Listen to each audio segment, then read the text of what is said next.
Graças e paz para você. Vamos continuar a recapitulação da lição. Agora da parte da terça-feira em diante. A terça-feira tem por tema Somos Igreja do Deus Vivo. É o tema da terça-feira. E a lição traz 5 subtópicos, que é resumindo o que Paulo tratou na carta aos Efésios, no capítulo 3. E eu queria ler com vocês esses subtópicos. E depois a gente vai para a Bíblia, né, para o capítulo 3, para a gente extrair da Bíblia diretamente algumas lições que nós podemos extrair, além desse subtópico que a lição destaca de forma bem clara. O primeiro subtópico é de que Deus, na eternidade, concebeu o mistério ou plano sobre a sua igreja. Ou seja, o que eu falei no vídeo anterior, né? O plano da salvação estabelecido por Deus, ele não surgiu após a entrada do pecado no mundo. O plano da salvação foi estabelecido por Deus antes da fundação do mundo, antes da existência do ser humano, e a igreja de Deus faz parte desse plano de salvação. E aí, para ficar mais claro, o segundo subtópico diz o seguinte: por meio da vida e da morte de Jesus, cumpre-se esse plano há muito tempo estabelecido, ou encoberto, na verdade. Por meio da igreja, o plano da salvação de Cristo é posto em prática. Pela vida e a morte de Jesus, o plano de fundar a igreja e por meio da igreja levar a salvação pela fé em Cristo é estabelecido, né? Cristo, ao iniciar seu ministério terreno, ele convidou os apóstolos o seguiram, aprenderam dele, e após a sua morte, eles foram incumbidos, Cristo incumbiu aos apóstolos, chamando Pedro ali a ser o primeiro pastor, né, quando ele deu a incumbência a Pedro, quando disse: sobre esta pedra, no caso ele mesmo, fundarás a minha igreja, e as portas do inferno não prevalecerão contra ela. Cristo convidou seus apóstolos a darem sequência ou levarem avante o plano da salvação por meio da sua igreja, onde de fato Cristo atuaria veementemente e com poder por meio dela para salvar outras pessoas. Terceiro subtópico: por meio da revelação, Paulo compreendeu o mistério da igreja e o surpreendente fato de que os gentios fariam parte dela. Paulo, ele era um perseguidor, e eu achei muito interessante esse subtópico estar aqui, porque Paulo, antes de ser Paulo, era Saulo, e era um perseguidor da igreja. Mas ele teve um encontro com Cristo, ele teve uma revelação de Cristo em sua vida. E a igreja que ele perseguia e que ele chamava de seita, para Paulo a igreja de Deus era uma seita. Ele perseguia, prendia e matava os cristãos. Ele agora se tornou um fundador de igreja. Inclusive a igreja de Efésios foi Paulo que fundou, juntamente com seus companheiros de missão, né? Não foi Paulo só. Às vezes a gente só foca em Paulo, mas teve outras pessoas com Paulo nesse ministério. Mas Paulo compreendeu o mistério de Deus. E eu queria abrir um parênteses bem rápido aqui para falar para você que assiste aqui esses vídeos, assiste o nosso canal aqui, os vídeos do canal, que é adventista, né? Nós sabemos que, infelizmente, há uma visão distorcida da igreja adventista por meio das demais igrejas, com todo respeito àqueles que estão assistindo aqui são de outras igrejas, mas nós sabemos que, infelizmente, há um pensamento de que a igreja adventista é uma seita. E não fique triste por isso, porque o povo de Deus no passado já levava o nome de que seguia uma seita, de que era uma seita. A igreja de Deus, quando surgiu, quando Cristo fundou a sua igreja, ela foi taxada de seita. Paulo perseguiu a igreja, assim como muitos hoje nos perseguem também, nos taxando de seita, né? Então, ser taxado de seita não deve trazer lástimas para o povo de Deus, não deve trazer tristeza, né? Pelo contrário, deve servir como serviu para os cristãos naquela época, de entusiasmo e de fervor e de motivação para pregar ainda mais a palavra de Deus e defender as verdades que cremos à luz da palavra de Deus. Então, assim como Paulo, muitos de nós hoje, adventistas, somos taxados de fazer parte de uma seita. Mas a palavra de Deus nos diz que o povo de Deus no passado já foi taxado assim também. Mas através da revelação, Paulo compreendeu esse mistério da igreja de Deus e também o grande fato de que os gentios fariam parte dela também, né? Então hoje a gente deve orar no seguinte propósito, por aquelas pessoas que acham que somos uma seita, né? Que os adventistas são uma seita.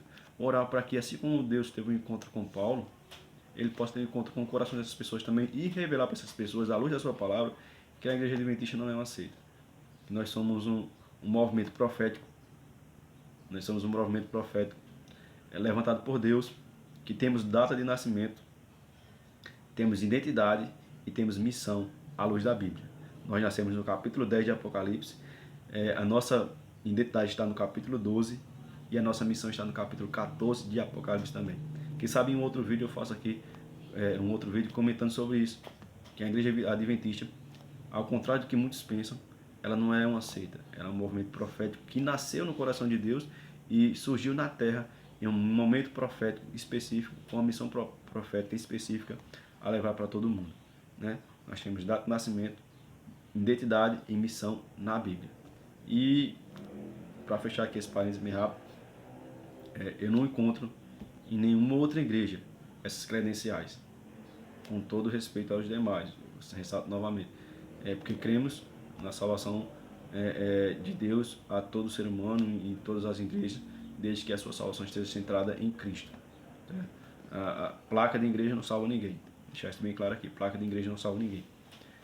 Mas, com todo respeito às demais igrejas e os irmãos de outras igrejas que porventura venham assistir esse vídeo, eu não encontro em nenhuma outra igreja essas credenciais na Bíblia de ter a sua data de nascimento, a sua identidade, ou melhor, a sua data de nascimento, a sua identidade e a sua missão à luz da Bíblia, né?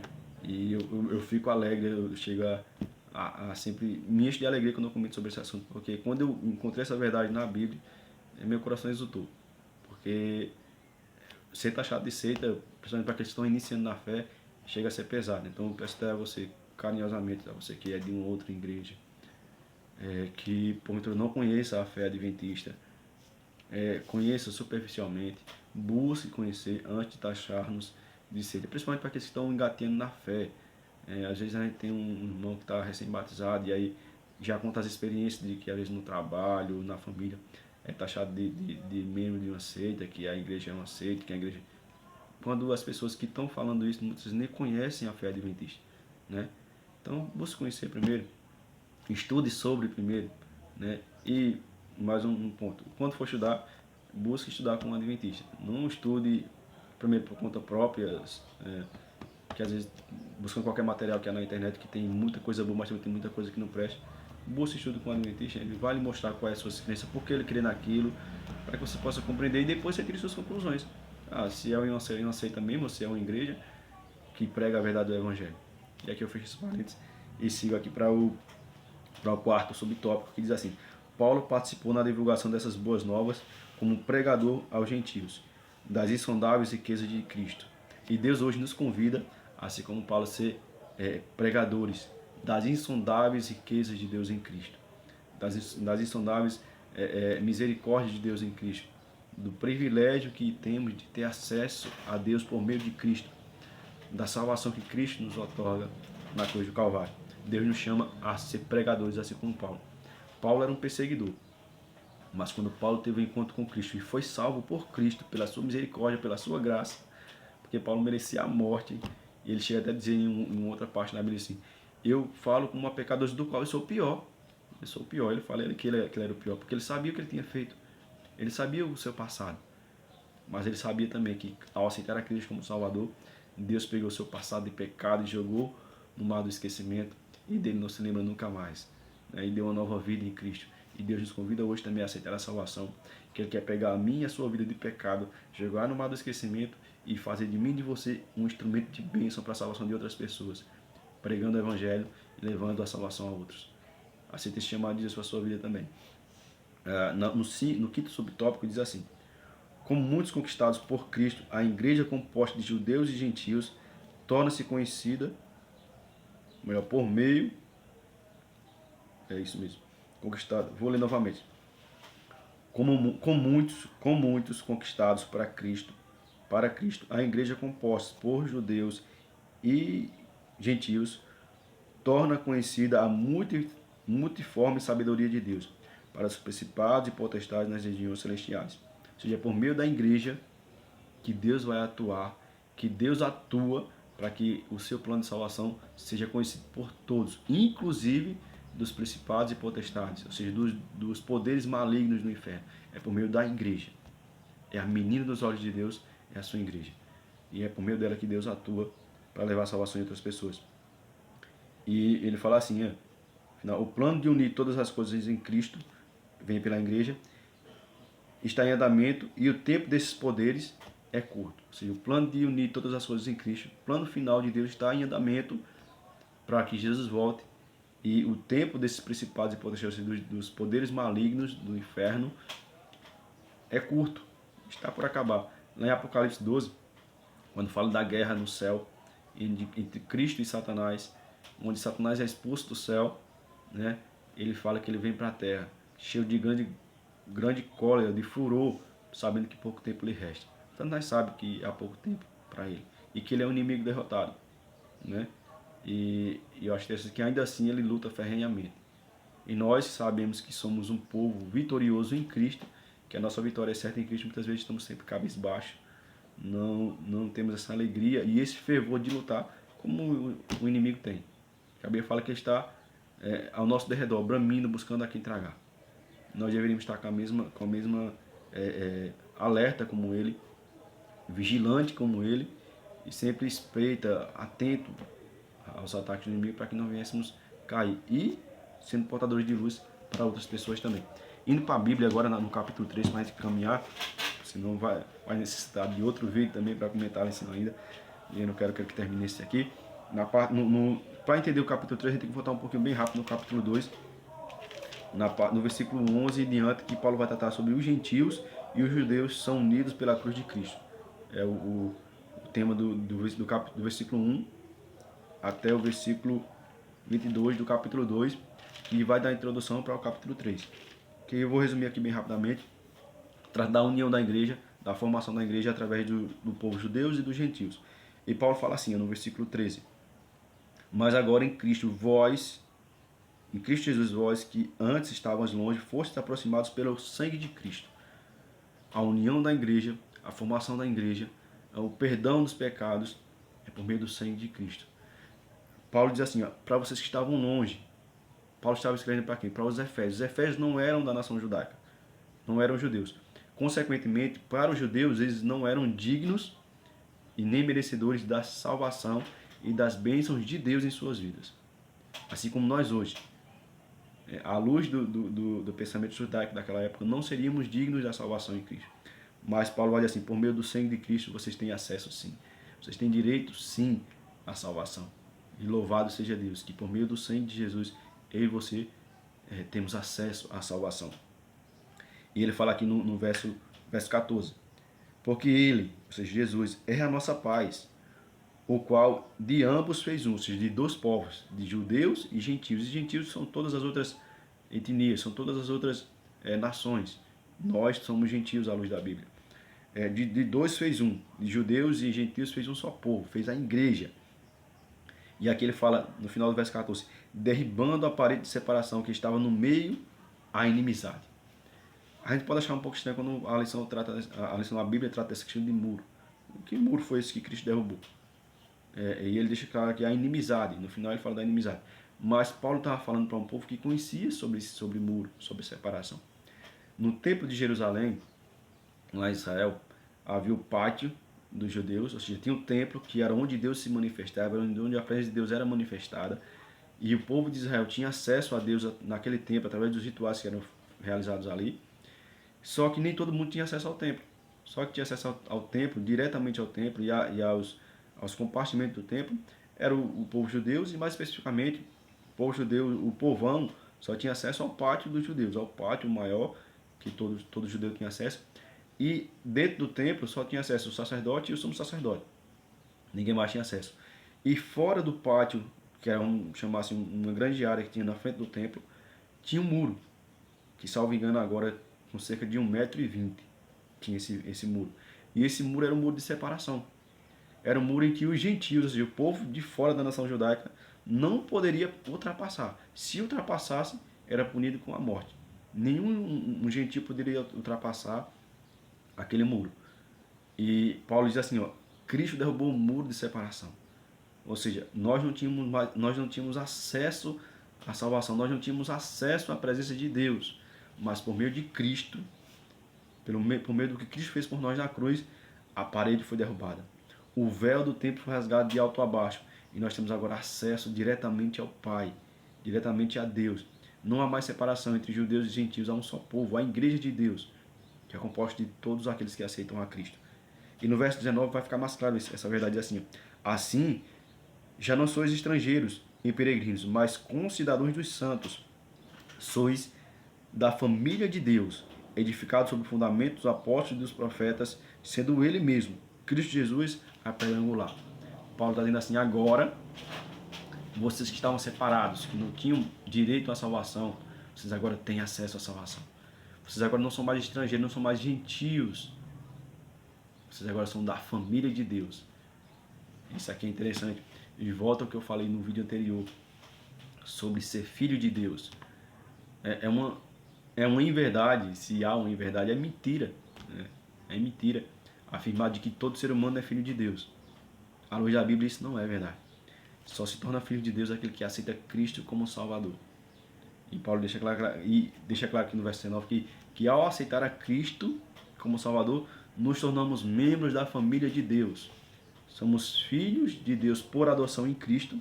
Somos co-herdeiros com Cristo das bênçãos celestiais. Co-herdeiro. O herdeiro legítimo é Cristo, mas nós somos co-herdeiros com Ele. Por Ele herdar, Ele nos garante também o direito de herdar as bênçãos celestiais. E nós somos membros da família de Deus. Então a salvação é para todos.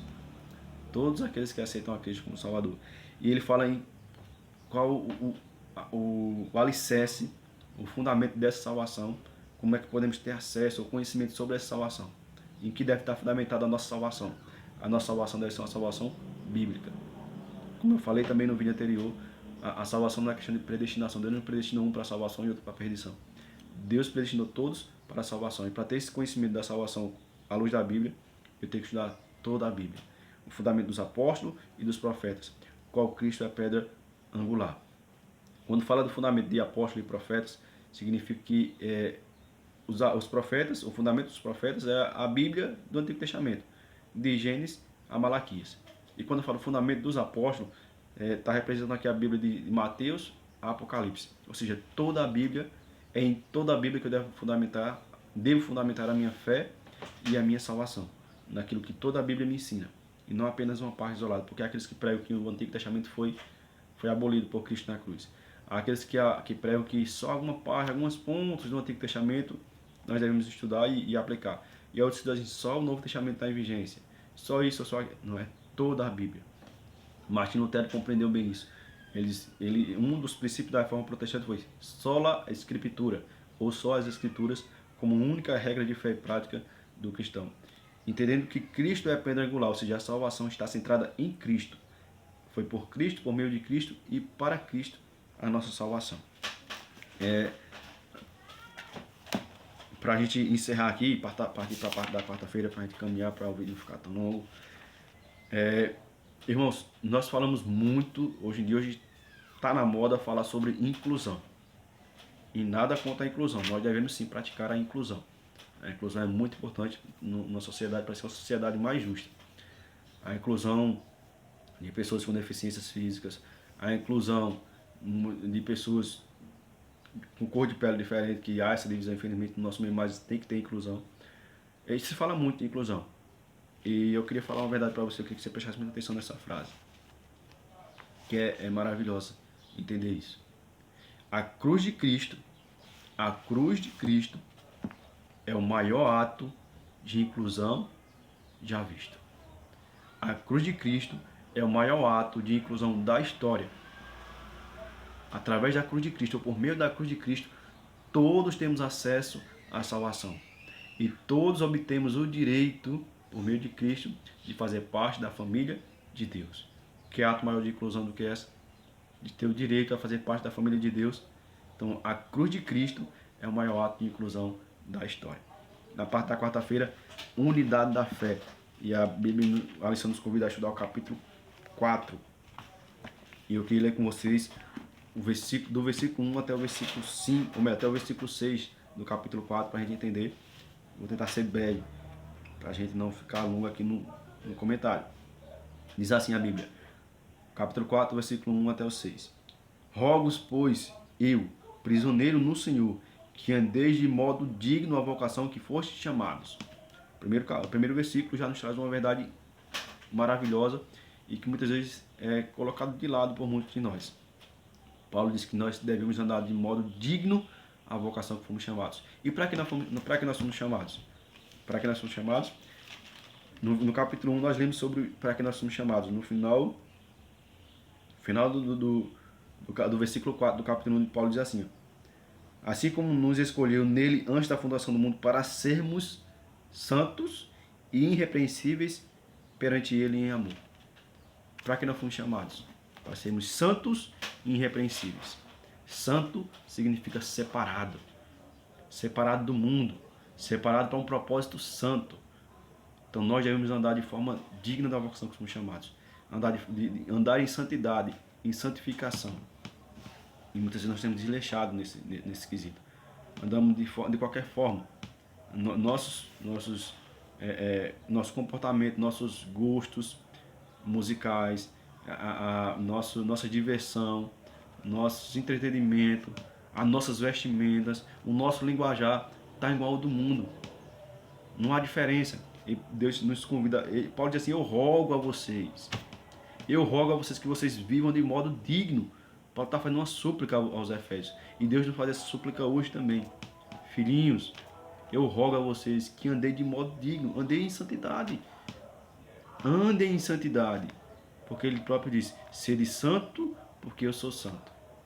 Não há como dizer que pertence à família de Deus e se comportar como o mundo se comporta.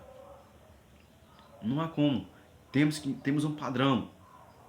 A Bíblia é a nossa regra de fé e prática. Não vai para o céu de qualquer jeito. O céu é para quem quer aceitar a salvação em Cristo. Mas, embora querendo, não entra lá de qualquer jeito. Há um padrão para se entrar lá. Há uma norma para se entrar lá. Para ilustrar isso bem rápido, para a gente avançar, Cristo contou uma parábola sobre o casamento do filho de um rei, prefigurando ali a sua volta, né?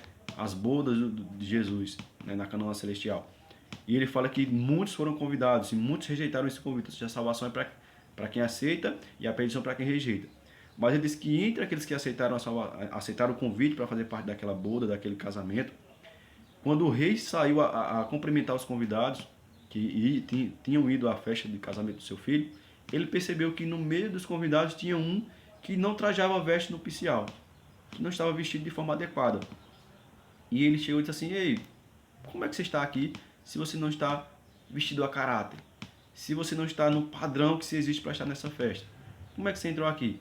E a Bíblia fala que o cidadão não teve como argumentar. E sabe qual foi a postura do rei, que ali representa Deus dentro da grande ceia celestial que Cristo vai nos ofertar? Deus disse assim: peguem esse homem, amarrem de pés e mãos e lancem no lago de fogo, onde haverá choro e ranger de dentes. Irmãos, embora a salvação seja pela graça, por meio da fé em Cristo, exige-se daqueles que aceitam a salvação um padrão de vida elevado. Nosso padrão é elevado. Nosso padrão nunca é igual ou inferior ao do mundo. É elevado. Não há como querer fazer parte da família de Deus quando eu vivo igual ao mundo vive. É utopia. É hipocrisia isso. No versículo 2 ele diz assim: com toda humildade, mansidão, longanimidade, suportando uns aos outros em amor, esforçando diligentemente por preservar a unidade do Espírito no vínculo da paz. Há somente um corpo e um Espírito, como também foste chamados em uma só esperança da vossa vocação. Há um só Senhor, uma só fé, um só batismo, um só Deus e Pai, e de todos, o qual é sobre todos e age por meio de todos e está em todos. Paulo exalta aqui a prática do amor, da paciência, do perdão, agindo com humildade, mansidão, longanimidade, suportando uns aos outros. Suportar uns aos outros. É necessário suportar uns aos outros, irmãos, para que possamos avançar no que diz respeito à vontade de Deus. No versículo 11 em diante, Paulo vai tratar dos dons, né? Vai dizer que Deus separou uns para apóstolos, uns para profetas, uns para professores, enfim, vai tratar dos dons espirituais. E ele diz para que esses dons vão servir para a sua igreja. No versículo 3 diz assim: até que todos cheguemos à unidade da fé e ao pleno conhecimento do Filho de Deus e à perfeita varonilidade, até a medida e estatura e plenitude de Cristo. Os dons espirituais, né, que Deus confia à sua igreja, e o meio pelo qual ele é exercido, a função é trazer a nós o pleno conhecimento de Cristo e nos dar A altura, a medida e a estatura de varonilidade de varão perfeito. Ou seja, chegarmos ao padrão de Cristo. Os dons espirituais, a luz da Bíblia, vem para isso. Para que nós possamos ter o pleno conhecimento da vontade de Deus, exercendo esses dons e chegar até a altura e estatura de varão perfeito em Cristo. No versículo 17 até o versículo 24, Paulo nos exorta à santidade, que vai reforçar o que eu acabei de falar há pouco. O nosso padrão de vida deve ser elevado. Ele diz assim, vou ler de forma bem breve aqui. Do versículo 17 em diante diz assim: Isto, portanto, digo no Senhor, testifico, e no Senhor testifico, que não mais andeis como também andam os gentios, na vaidade dos seus próprios pensamentos, obscurecidos de entendimento, alheios à vida de Deus, por causa da ignorância em que vive, pela dureza do seu coração. Ele está dizendo assim, o mundo vive do jeito que vive, o mundo pratica o que pratica porque não conhece a verdade, porque não tem o conhecimento de Deus, mas vocês têm. Vocês têm o conhecimento de Deus. Eles têm dureza de coração, mas vocês conhecem a verdade e vocês já aceitaram a Cristo como Salvador. Então andar de um modo digno da vocação que vocês foram chamados. Ele continua no verso 19. Os quais, tendo se tornado insensíveis, entregaram-se à dissolução para, com avidez, cometerem toda sorte de impureza. Eles vivem pecando deliberadamente porque eles não conhecem a verdade e quando conhecem, rejeitam a verdade. Mas vocês aceitaram, vocês abraçaram a fé, vocês se batizaram. Então vivam de modo digno. No verso 22 diz assim, no sentido de que, quanto ao trato passado, vos despojeis, olha que a expressão que Paulo usa aqui, no sentido de que, quanto ao trato passado, vos despojeis do velho homem, que se corrompe segundo a concupiscência do engano, e vos renoveis no espírito do vosso entendimento, e vos revistais do novo homem criado segundo Deus em justiça e retidão perante a verdade, procedente da verdade. Paulo está dizendo assim, joguem fora, despojai. Despojai significa tirar de sobre si e lançar longe. O significado teológico, assim, a tradução, a exegese bíblica mais correta para esse verso é assim, tirem de vocês, arranquem de vocês o velho homem e lancem fora. E se revista do novo homem criado em Cristo. Então Paulo nos convida a viver uma vida de coerência, uma vida de santidade na prática. Não arrotar a santidade, pregar a santidade de todo canto, mas na prática não viver. Viver uma vida coerente com a fé que professamos ter. Não uma vida de hipocrisia, mas uma vida coerente com a fé que professamos ter. Do versículo 25 até o versículo 32, ele vai tratar mais sobre isso. No versículo 1 e 2 do capítulo 5, já é o tema na parte da quinta-feira, recebendo e transmitindo graça, que é o tema da quinta-feira, ele diz o seguinte, sede, pois, imitadores de Deus, como filhos amados, andai em amor, como também Cristo nos amou e se entregou a si mesmo por nós, como oferta e sacrifício a Deus em aroma suave. Então, qual é o nosso padrão? O nosso padrão é Cristo. É andar em amor como Cristo andou em amor, andar em santidade como Cristo andou em santidade, e para aqueles que dizem que não é possível viver uma vida sem pecado, uma vida em conformidade com a vontade de Deus, está negando o exemplo de Cristo. Porque Cristo veio como homem a essa terra justamente para nos dar esse exemplo. Ele veio como homem e venceu como homem. A Bíblia é clara em dizer que ele foi tentado em tudo à nossa semelhança, porém sem pecar. Então é possível sim viver uma vida em santidade para Deus. É possível sim, no poder de Deus, viver uma vida santa segundo a sua vontade. Sabe o que falta em nós, irmãos? Consagração, né? Entrega do nosso ser a Deus. Quando queremos vencer e fazer por nossos próprios méritos, vamos cair sempre, né? Vamos falhar sempre, mas quando entendemos que a nossa vitória vem por meio de Cristo atuando em nós, no seu Espírito, nós buscamos nele o poder, e aí então nós venceremos. E aí então iremos glorificar a Deus em nossa vida, fazendo com que as pessoas olhem para nós e enxerguem Deus em nós. Como eu disse na parte da quinta-feira, recebendo e transmitindo graça. A lição traz alguns tópicos que eu vou ler aqui bem rápido para vocês. Diz assim, somos chamados a imitar em nosso comportamento, em relação aos demais, o perdão e a graça de Deus para conosco. Devemos refletir a Deus. Está lá em Mateus 5, do 43 também Jesus fala, 43 ao 48 Jesus também fala sobre isso. Em vez de valorizar as pessoas como irmãos, na família de Deus, o ser humano usa o outro para seu interesse e depois se gaba disso. O padrão do mundo é esse, né? Aquela velha ditado, que o mundo é dos mais espertos. Usa o outro para se engrandecer, para tirar proveito próprio e se gaba disso. Só que aqueles que aceitam Cristo como Salvador não advogam desse pensamento de que o mundo é do mais esperto. Não. Nós temos que usar ou aplicar o padrão de Cristo em nossas vidas. E ele diz claramente: fazer com os outros aquilo que vocês querem que sejam feito com vocês. Tratar o próximo como vocês querem ser tratados também. Então esse é o nosso padrão. E aí a lição fala aqui, né? Em vez disso, os crentes devem se afastar da escuridão do seu passado e viver como filhos da luz. O meu padrão de vida é como filhos da luz. O nosso padrão de vida é como filhos da luz. Paulo aplicou o tema de imitar o amor de Deus ao aconselhar maridos e esposas cristãos, ao amor abnegado de Cristo o amor abnegado de Cristo pela sua igreja é o modelo para o marido cristão. Ou seja, o marido tem que amar a sua esposa. Se trata no capítulo 5, Paulo trata disso. O marido cristão deve amar a sua esposa como Cristo amou a sua igreja e a si mesmo se entregou por ela.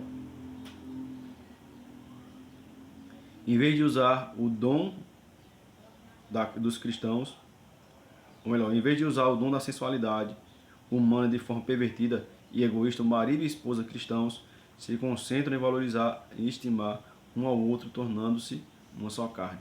Ou seja, que a prática da sexualidade dentro do casamento, o capítulo 5 trata sobre isso também, né?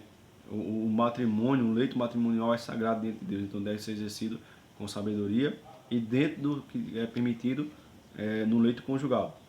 E no final ele termina, né? Sedes imitadores de Deus como filhos amados, que é o versículo que eu acabei de ler para vocês. Mas aqui no capítulo 5 ele traz algumas lições que ele está aí para vocês e compartilhar com vocês nesse momento. Paulo fala no versículo 1, no versículo 4 do capítulo 5. Nem conversa torpe, nem palavras vãs, ou chocarrices, coisas inconvenientes, antes pelo contrário, ações de graça. Sabeis, pois isto, nenhum incontinente ou impuro ou avarento que é idolatra tem herança no reino de Deus. Paulo está dizendo assim, tenham cuidado com uma má conversação, com a conversa de vocês, com a forma como vocês falam, que tudo isso é tido como abominável diante de Deus.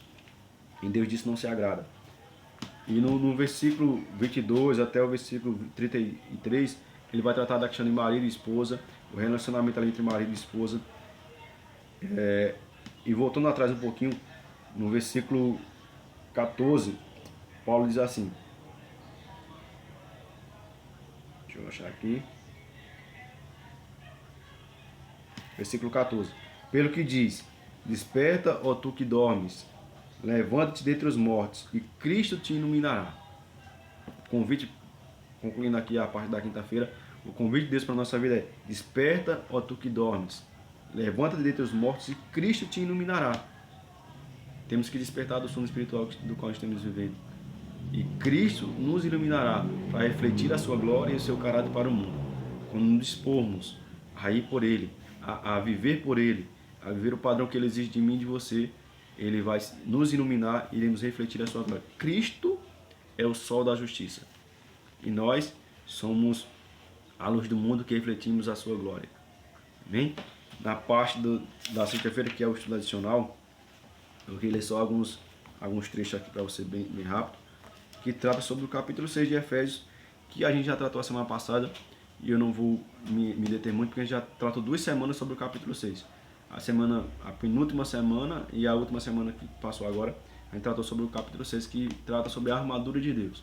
Se você não assistiu os outros vídeos, volte aí a recapitulação da semana passada.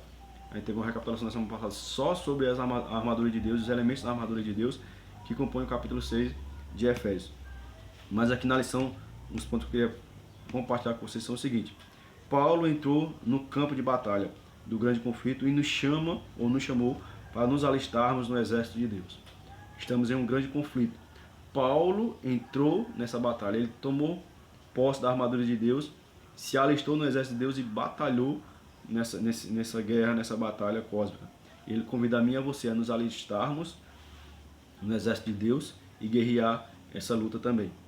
Não devemos subestimar as forças arregimentadas contra nós, ou seja, ainda que estejamos do lado vitorioso, não devemos subestimar a força do inimigo. Satanás é poderoso e astuto, e qualquer falha nossa pode nos levar à perdição. Qualquer falha de caráter que ele encontrar em nós pode ser uma brecha para nos levar à perdição. Então não subestime o poder do inimigo. Embora seja um inimigo derrotado por Deus, ele é mais forte que nós. Agora, se buscarmos o poder de Deus, ele está abaixo de nós pelo poder de Deus. Amém? E o final da lição termina assim: com Deus diante de nós e equipados com o capacete, e equipados da cabeça aos pés, com a armadura que ele proveu, não podemos falhar. A vitória está garantida em Cristo Jesus nosso Senhor. Amém? Então, equipados com a armadura de Deus, buscando viver de acordo com a vontade de Deus, a vitória é certa em Cristo Jesus. Que Deus abençoe sua vida. Sei que esse vídeo ficou um pouco longo, mas espero que você tenha ficado até o final para assistir e juntos crescermos na graça de Cristo. Mais uma vez eu convido você, se gostou do conteúdo, por favor, deixe seu comentário aí. Comente sobre o conteúdo do estudo. Comente como tem sido a sua luta, se assim você tem a luta espiritual que você tem vivido para andar na vontade de Deus. Comente sobre o que você acha sobre o quesito santidade, sobre o padrão da igreja, o padrão do mundo. O que é que você acha sobre isso? Sobre a armadura de Deus. Comente aí, deixe nos comentários a sua opinião sobre isso. Se gostou, curta, compartilhe com quem você ama para abençoar outras pessoas. E se ainda não é inscrito, se inscreve aí, nos ajuda a compartilhar. Vamos juntos tocar a trombeta, anunciando que Cristo breve virá para buscar a sua igreja, para habitarmos com Ele por toda a eternidade.